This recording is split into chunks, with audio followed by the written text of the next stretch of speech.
It's a pleasure to be here with you today. I've been involved in this sustainability research and training program with Professor Joseph for a number of years. It's been a pleasure working with everybody involved in this, and this conference is a great opportunity to get together with you all and talk about some things in terms of how we can all become somewhat more sustainable. The next panel here, which is entitled Mapping the Next Generation of Sustainable Cities, involves three participants, two of whom will be talking to us today because unfortunately one of them is a little restricted in terms of network access by where he is. And so I'll mention that a little bit. We have with us a couple of folks on Zoom. And so the fourth member of this panel is in fact the internet, and hopefully we'll get some good performance out of the internet today. So thank you, Meghan, for setting this up. I want to introduce the panelists here.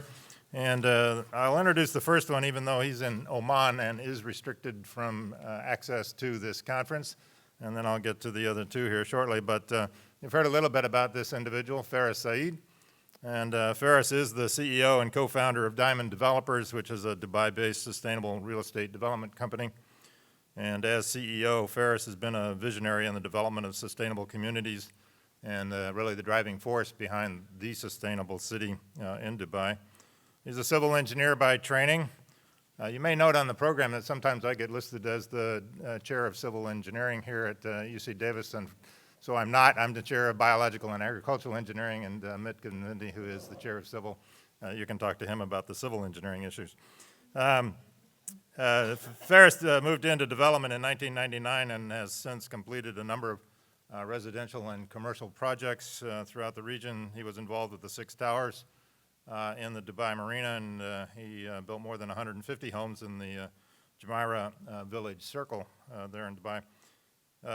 Envisioning a different model for development following the financial crisis in 2008 and so on, Faris was largely responsible for refocusing on sustainable community development to meet the objectives for zero net carbon and overall social, environmental, and economic sustainability.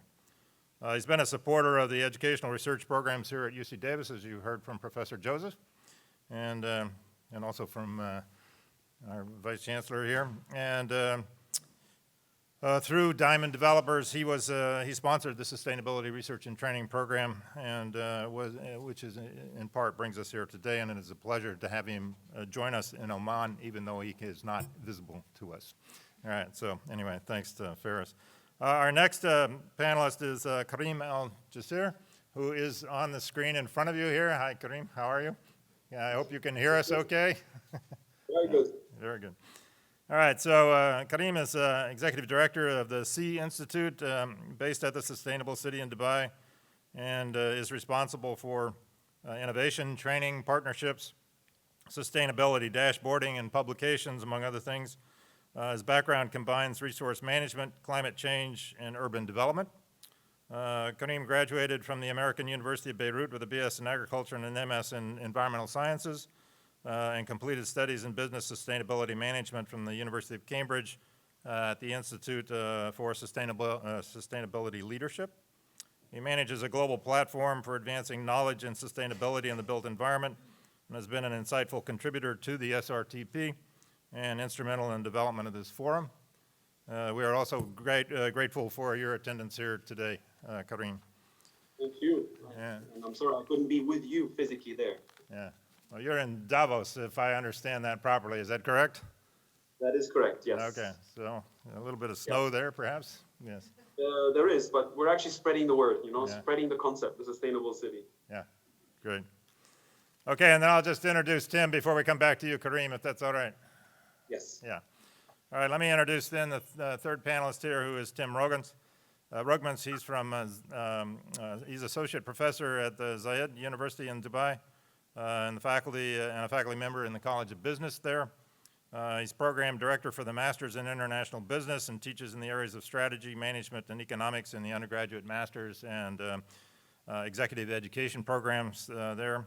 He holds a BSc in economics from the London School of Economics and Political Science. He has an MBA from INSEAD, and his PhD in international business is from University in Utrecht. Prior to joining Zayed, Tim was a management consultant with LEK Consulting and with the strategy discipline of Gemini Consulting. He's been a director of Tredius Credit Insurance in the Netherlands and France, and chairman and lecturer in the School of Business Administration at Tahrir Canadian University in Lebanon. He's published on entrepreneurship in Saudi Arabia. He's got a number of articles and publications and case studies on foreign direct investment in the Middle East. He's also an editor of the book Actions and Insights, Middle East, North Africa, Managing in Uncertain Times. Sounds like today. He's a board member of the MENA chapter of the Academy of International Business and has worked with Diamond Developers in the development of the Sustainable City and other projects. Tim has also served as one of the principal liaisons with the SRTP, and we're also glad that Tim can join us here today. And he's also on the Zoom in Dubai, if I understand that, and he'll tell us if I got that wrong. All right, and so I'm going to, at this... Thank you, Bryan. Yeah, thanks, Tim. I'm going to, at this point, play a video that has been developed by the panelists here and their colleagues, if I may. Or did Karim or Tim, did you have something to say before we play the video? No, go ahead. Okay, all right, we'll try to play this video here. So let's get this going here, Megan, if we may.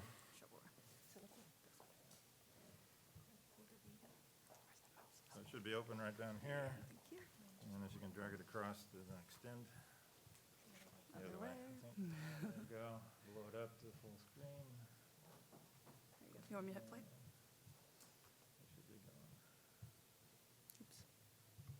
In 2008, the global economic crisis took the world and Dubai by storm. But much to our surprise, the recession was a blessing in disguise, an opportunity to consider the future of real estate developments and Dubai's per capita carbon footprint. Thereafter, the company went on a global tour to visit various green communities. The journey started at the University of California in Davis and extended to Fujisawa in Japan and several European cities. The outcome of such research was a much deeper understanding of sustainability in the built environment and the climate challenge.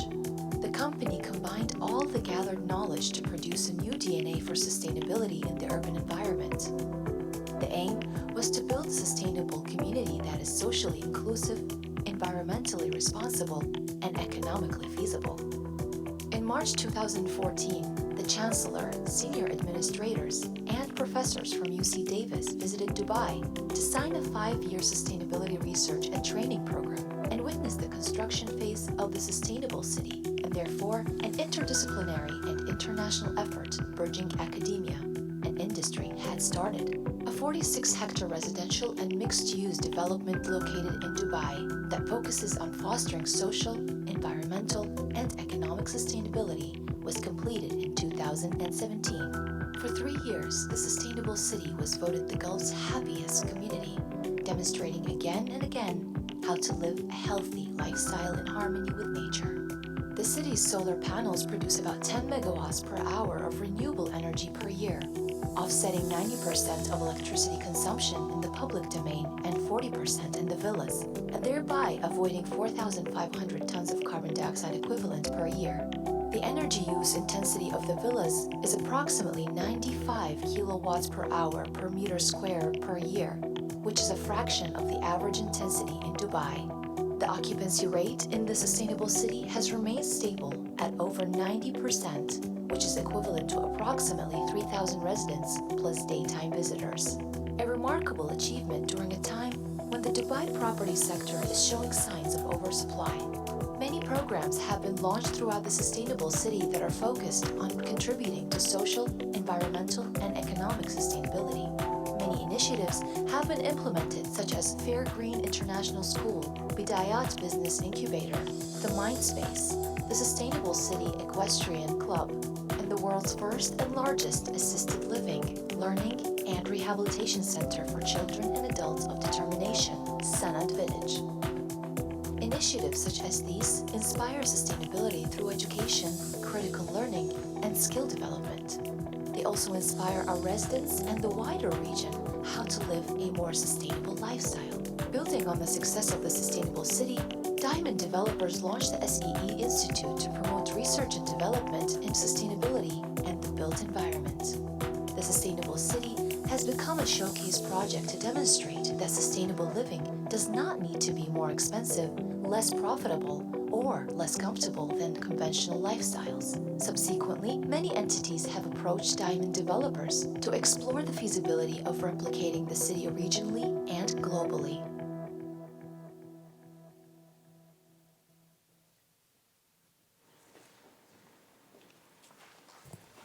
All right, great. Thanks for Diamond Developers to produce that video. I hope you enjoyed that. It gives you a little bit of background on the sustainable city.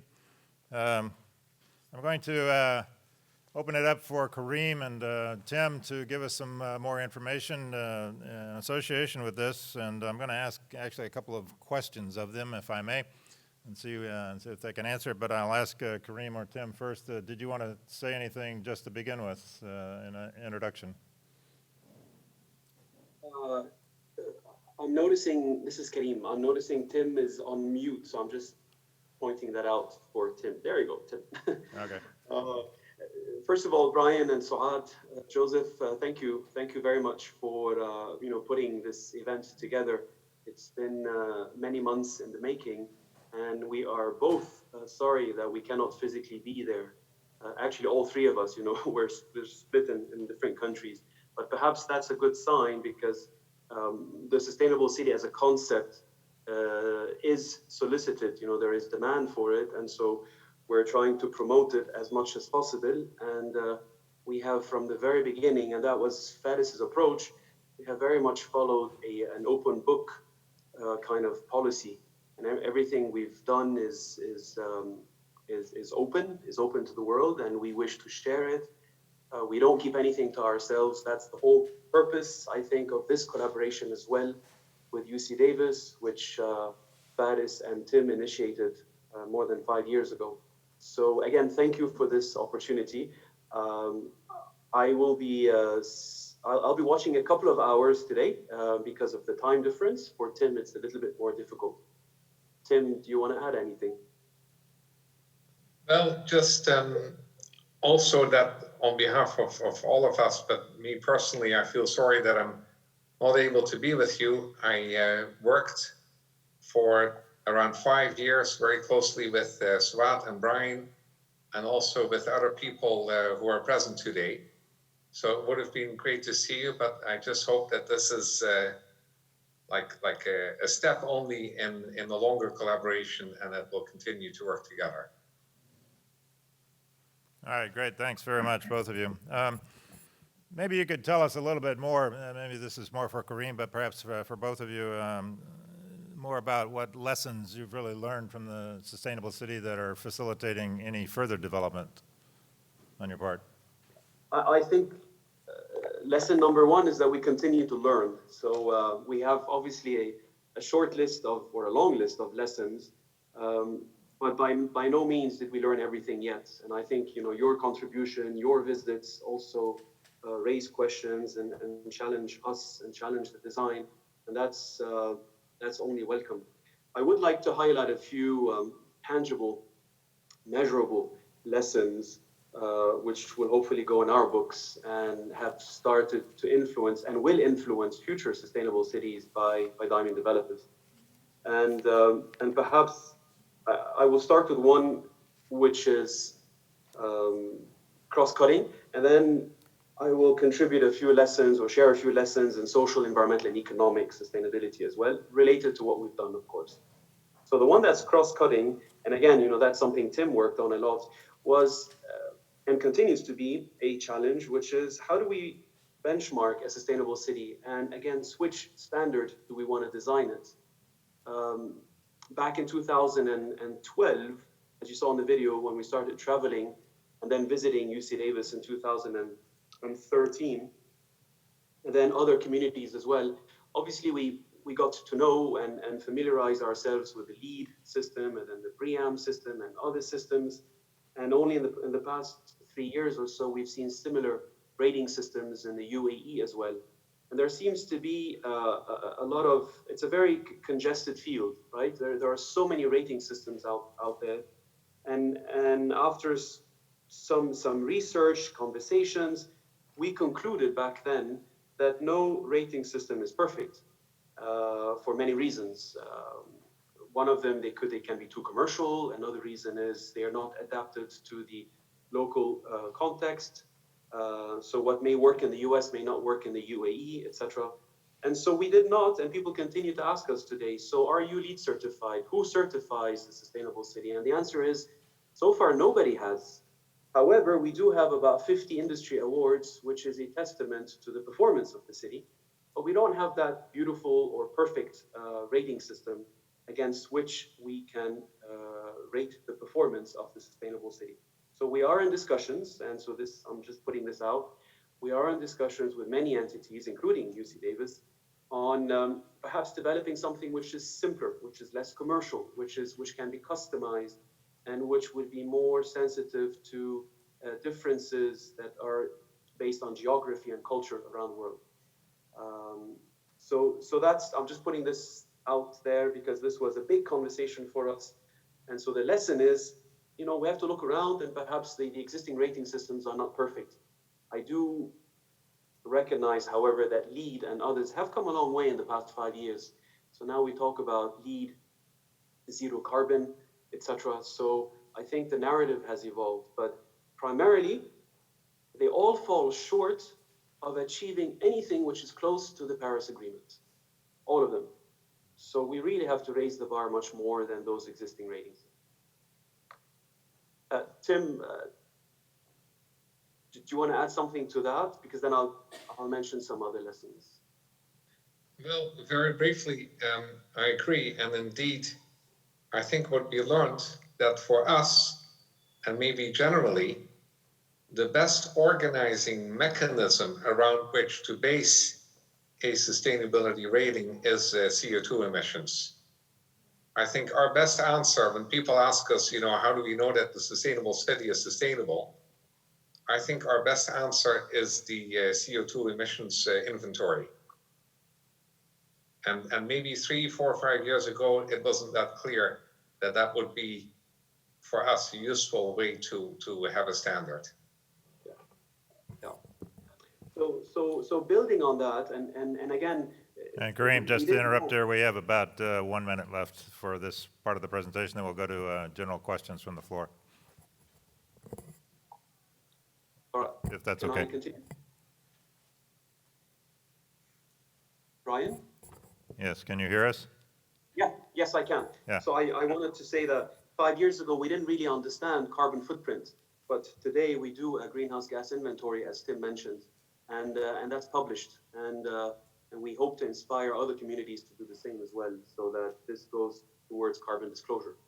But then when it comes to social sustainability, many lessons, and clearly the first one is something we learned from you, and that is really putting people at the heart of any development.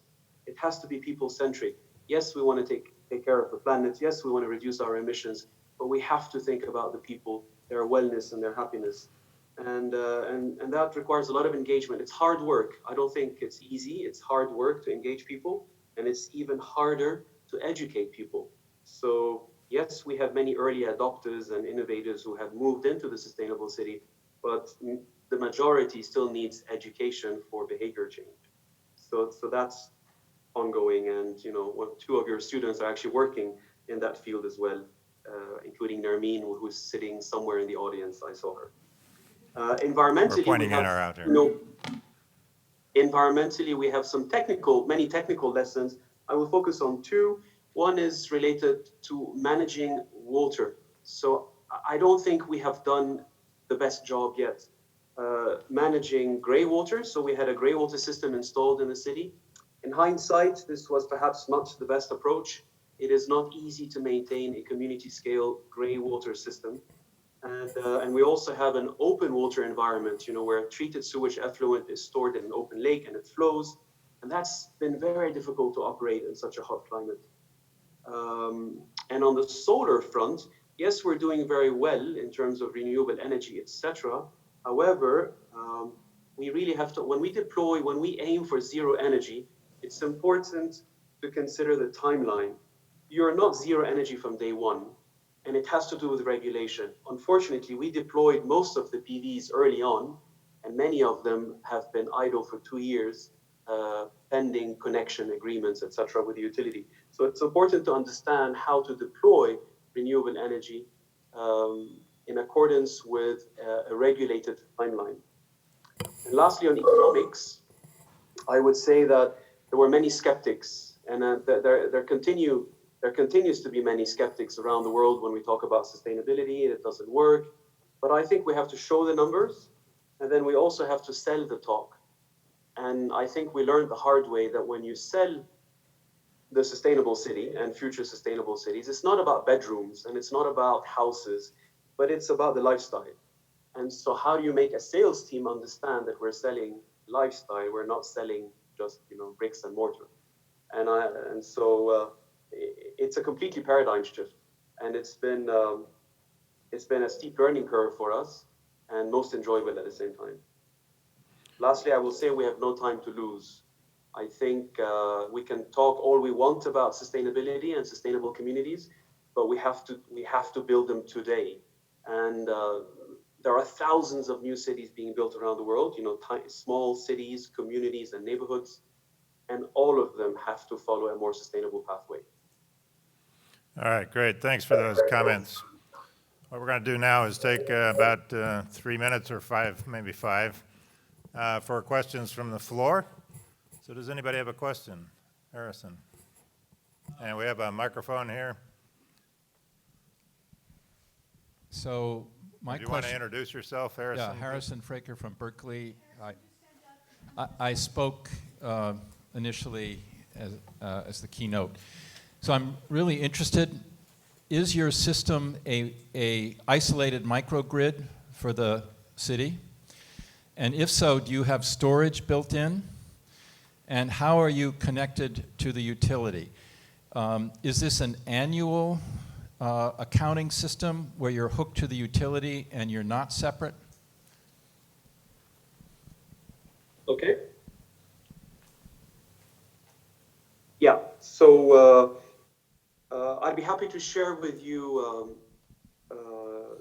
during the day or immediately after this a technical brief about the solar system that we have. So we are connected to the grid, to the DEWA grid, that's the Dubai Electricity and Water Authority, and they regulated solar rooftop energy production in 2014. And so we have a regulation, which means we have smart meters. We follow the net metering system. So all the homes are fitted with a smart meter. They import and they export. No storage. The storage for us is the grid. Yeah. And the connection fees are paid when the city is built. That's when we pay the connection fees. And after that, every home is a separate electricity account with import and export. And we can track that through non-invasive load monitoring devices. Yeah, to follow on, or? No, that is the current practice. And to go through the existing houses and the typical smart metering system. The question is, how do we get to a network of microgrids with their own storage because of their resilience? And this is where the utility regulations are really difficult. And they would have to decide that they wanted to have a microgrid with just one connection, and the microgrid manages itself. It could be a great benefit to the utility, but nobody's tried it yet. So do you have a quick response to that, either Kareem or Tim, before we move to the next question? By the way, before you respond, I'd love to come and see your neighborhood. Please do. And we just bought, when you had your opening talk, I bought your book, so I just did that. Thank you. So of course, all of you are always welcome to Sustainable City. Quick response. A microgrid, absolutely, that is the future. We talk about grid technologies, and we do want to connect homes with PV modules, with cars, with EVs, and we have made provision to do so in the next development in Sharjah and beyond. We do have, however, space provision in the villas in the sustainable city for energy storage, but given the current tariff system or tariff structure with the utility, there is no need to store any electricity on site. Yeah. Okay, thanks. Can I Any interest- add Yeah, one Tim. thing? Tim, go ahead. One of the SRTP research projects was by Dr. Park. And that project looked at the issue of, or the opportunity of a microgrid with storage in the sustainable city. And the way I see it, the main conclusion was that it was not attractive from an economic point of view, given that essentially we have the grid connection almost for free. Yeah, thanks, Tim. So that you refer to Professor Jaewon Park from the Mechanical and Aerospace Engineering Department here at UC Davis, is that correct? Exactly. Yes. Okay, do we have another question that we from the floor? Well, if not, I think in the interest of time, Suad, we might move on. So I want to thank Kareem and Tim for taking the time and being on here. You're going to stay with us for a little bit, as I understand it. You're certainly welcome to stay as long as you can. So thank you very much for this session today. We have a lot more questions to ask of you, but we'll have to do that some other way. So we'll move along with the program here. And again, thanks very much for coming in from all over the world for this. Let's give them a big round of applause. Thanks. Thank you.